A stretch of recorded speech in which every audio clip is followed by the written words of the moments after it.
What's up, guys? Welcome back to Newswave. Over the weekend, a Switch 2 title did leak out early through the ratings board, and this once again has surprised people, kind of similar to what we were seeing during the Switch generation with the Impossible port. However, the Switch 2 being much more capable should be less surprising, but still, I'm curious to see how some of these games are going to run on the platform, but we'll go over that here today. Also, we are going to be talking about a new Star Wars game that's been announced coming from Respawn, and once again, a bit different than you'd expect from Respawn. And then we also have Switch 2 pre-orders going live this week, but we've now found out that it seems like there are going to be quite a few midnight releases we can even look forward to. All of that and more. So if you guys enjoy these videos, make sure you hit that like button, helps out a ton. And if you're new here to the Spawn Wave channel, make sure you subscribe down below. And of course, members for the channel do get Newswave early. If you would like to learn more about that, click the join button or the link in the description down below. And we're going to start today with the Switch 2 version of Fortnite, which was announced through that backwards compatibility update. And when released, it said that Fortnite was going to be getting a new version specifically for the Switch 2. Well, we also have what looks like resolution and frame rate targets, which we can see this posted up. And this is from HypeX over on Twitter X, who is known for just Fortnite leaks in general. And in this case, the Switch 2 on launch day will have a version of Fortnite that is targeting up to 1080p, 120 FPS gameplay, and up to 4K in docked mode. So with Fortnite, you have like performance or quality modes, and this is a substantial jump, I'll even say, over the current Switch. Also keep in mind, Fortnite being able to tap 120 FPS, but also pairing that with mouse mode, or even in dock mode where you have up to 4K and maybe a 60 FPS mode there. But the mouse mode with the higher frame rate compared to the current Switch will help out quite a bit, especially with crossplay enabled. That would be interesting actually to see a Switch 2 players against the Xbox or PlayStation 5 players who are just going to be using the controller as the default control scheme. In this instance, yeah, I mean, the default control scheme there with the Joy-Con could actually allow you to use those mouse controls, which should help quite a bit with aiming. So I'll be interested to see how this version exactly works out, especially when it goes head-to-head with different systems. Also, we had a beta that was run from the creators of Sifu for Rematch, which is like this third-person soccer or football game that looks like a lot of fun. I've been tuning in and checking out a few streams and videos here and there, especially as I've seen them kind of pop up on the Twitter timeline, and it looks like a blast. I was not expecting this, of course, from the creators of Sifu, but I was also not expecting it to look as good as it does, and it seems like many people have been looking into this because if you look over on SteamDB, just over the weekend with that beta that was ongoing, 133,000 24-hour peak. So people were looking into this, playing it quite a bit, and this is through just like a beta where you had to get a key, generally through like an email that was sent out from what I was seeing. And this is coming out in June. I'm going to be checking this game out. I also noticed it looks like it's going into Game Pass day one as well, so that should help just the overall player count, and maybe that's where I'll check it out, just download it there day one and try it. But I've been looking for a good online multiplayer soccer football game for a while now. I thought it was going to be Mario Strikers. Disappointed with some of the limitations around the multiplayer aspect and having like 4 people playing on one team. This is like 4v4 or 5v5, so I'm interested, but I'll be checking it out. It is releasing in June. So far, though, pretty good start in terms of interest with the beta this weekend. Oh, and we had a bit of a throwback here from Nintendo with Paul Rudd as, well, originally he was in a Super Nintendo commercial that Nintendo did post up, you can see here. And this was for the 1991 Super Nintendo Entertainment System with Paul Rudd there playing. And then fast forward, 34 years later, now you're playing together featuring Paul Rudd, kind of do the same sort of situation here, but in this case, using the Switch 2, showing off the C button and the video chat, playing Mario Kart together. And I mean, it's just a fun nod from Nintendo, of course, with the nostalgia and the throwback here to the old days, but also with the new spin on it, even with like the younger generation there, pretty much beating him up completely in some of the multiplayer stuff. But a lot of fun, just a really cool, I guess, marketing campaign there from Nintendo, looking back to the old days. And guys, with some of the quick news out of the way, let's get into the bigger stuff.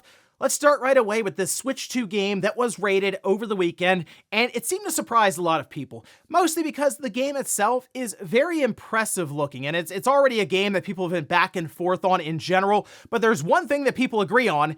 it looks very good graphically, and that's Assassin's Creed Shadows. Now, I did play through the game, and for the most part, the gameplay I thought was a lot of fun, but visually speaking, it is impressive stuff on, yes, a high-end PC, or even on like the PlayStation 5 Pro.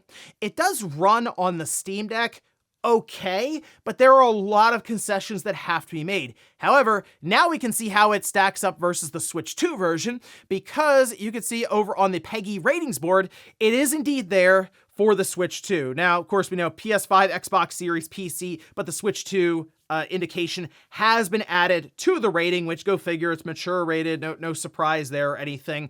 But I guess this isn't too shocking in general after, I think Cyberpunk has really had people go, okay, hold on a minute, the Switch 2 can play quite a bit, and actually we're going to be touching on that Cyberpunk 2077 version a little later, as we had confirmation around a certain feature that is being used for that game on the platform. But in this case, having something like Assassin's Creed Shadows, which, I mean, we assume there's going to be another Direct, all right? Probably in June, around the launch of the Switch 2 system, probably a little after, in the typical time slot that we would expect Nintendo to have a Direct, right? That would coincide with E3, not really having that now, but Summer Game Fest. And I assume you would see games like this maybe just pop up even before then, and seeing Assassin's Creed Shadows now just having that rating, it's something where Ubisoft could show up at any moment.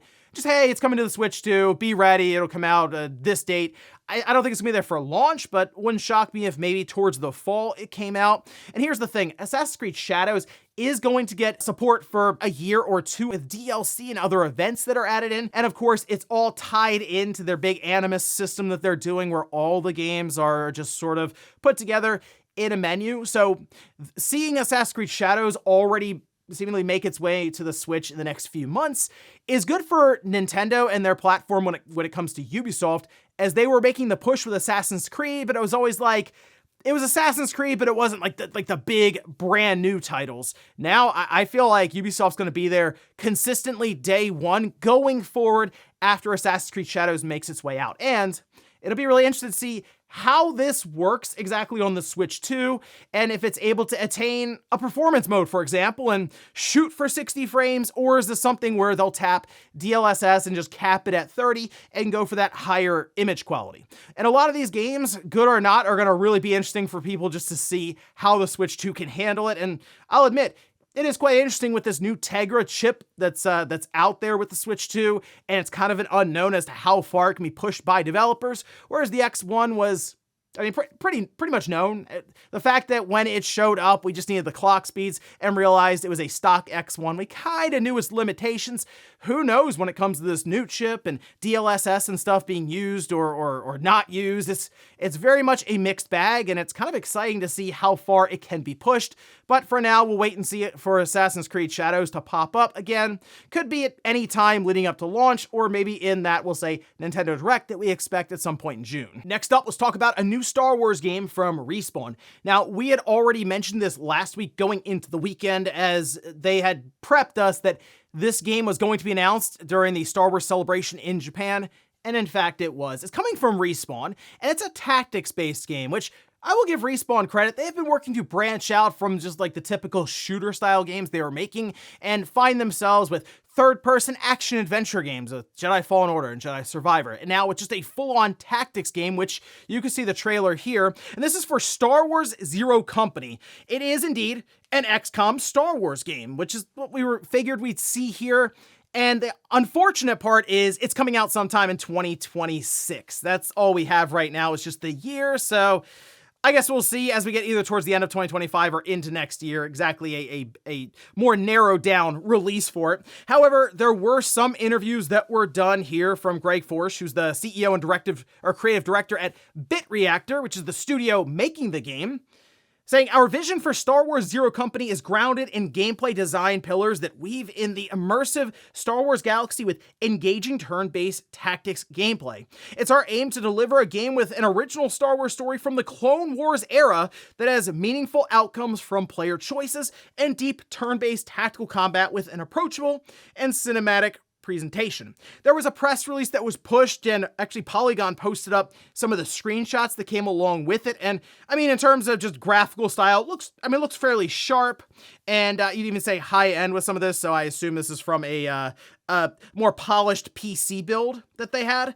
But they did explain some of the backstory with the protagonist, the single player game, his character named Hawks, former Republic officer who must command an unconventional outfit of professionals for hire hailing from across the galaxy. And yes, there are lightsabers in here, as some of the characters shown did have them in combat. And I know it sounds very, very basic, but yes, lightsabers in video games work to sell video games. It just does. It's one of the most video game weapon in movies for Star Wars. So yes, it translates over very, very well.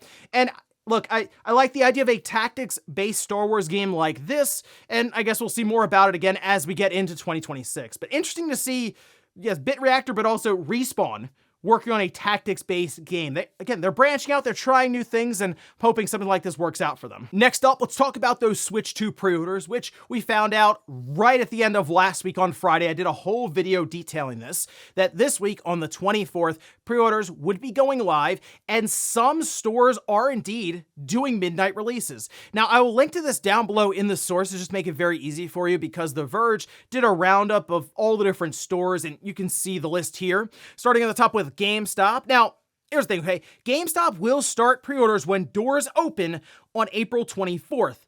Online pre-orders will kick off that day at 11 a.m. Eastern time, and I think, for me anyway, the best bet is to go to the store. Like, when they open, get your pre-order there in person, because we know how this is going to go with pre-orders. Bots will be going crazy, trying to check out as fast as possible. If you're in store, it really just comes down to what kind of a line is there, at open. So you're going to have to check your GameStop, because they do open varying times. Like, if it's in a mall, it's probably whenever that mall opens. Otherwise, 11 a.m., even sometimes noon, okay? Now, for GameStop, they will be doing a midnight release, okay? So June 5th, 12 a.m. Eastern, or June 4th, 9 p.m. Pacific for that console launch. And that's the plan. I'm going to go and try to pick it up at midnight, and I think we'll just do a video or a live stream here when I get back with it, and we'll unbox it and check the system out. So it should be a lot of fun. Now, for Target, Switch 2 pre-orders will kick off April 24th at 12 a.m. Eastern, okay? So yeah, it's right at midnight. You have to stay up kind of late just to make sure you can try to secure a pre-order there.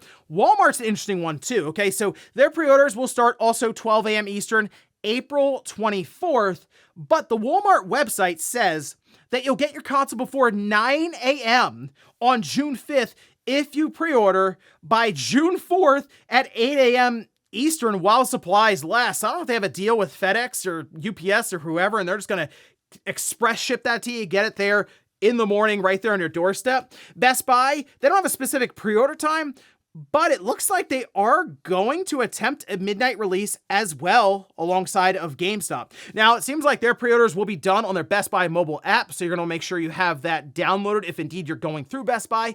But I like the idea of having these midnight releases for these consoles, at least with GameStop and Best Buy. We used to do midnight releases all the time, and that's just such a lost event, I feel like, because it would be for games constantly. Yes, the big titles, but still, it was really cool just to have that option, because you would go there, there'd be obviously a lot of like-minded individuals around you who are at a store at midnight looking for the new Pokemon or Mario or Halo or Call of Duty or something, but it was a lot of fun to be able to do that, and then of course go home with it and have the game there in the system ready to go before you had to install the entire disc and sit there for a while or download the whole game. There was just something to that, and it really was a lot of fun.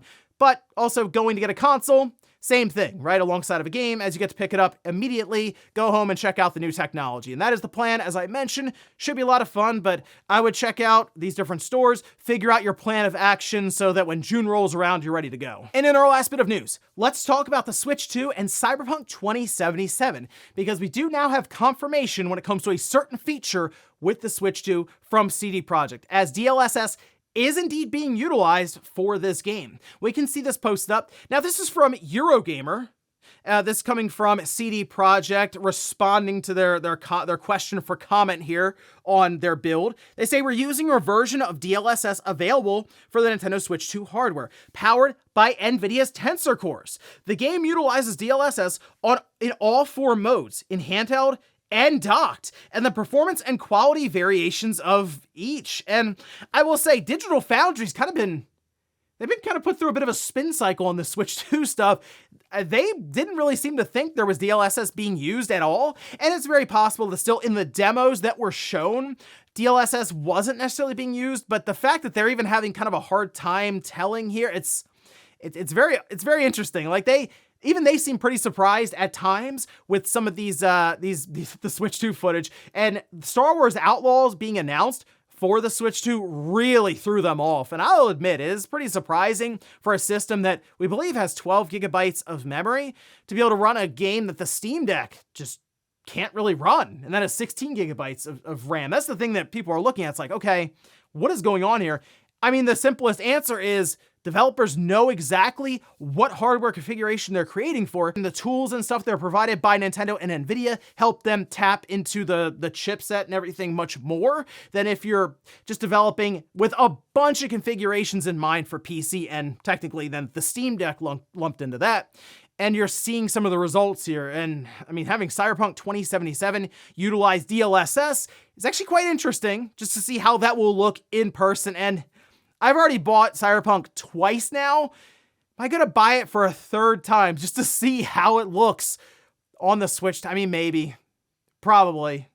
Although I'm gonna get a lot of Switch 2 stuff, so don't take your financial buying advice from me when it comes to video games at this point. But still, very interesting to see DLSS at least being confirmed now for Cyberpunk.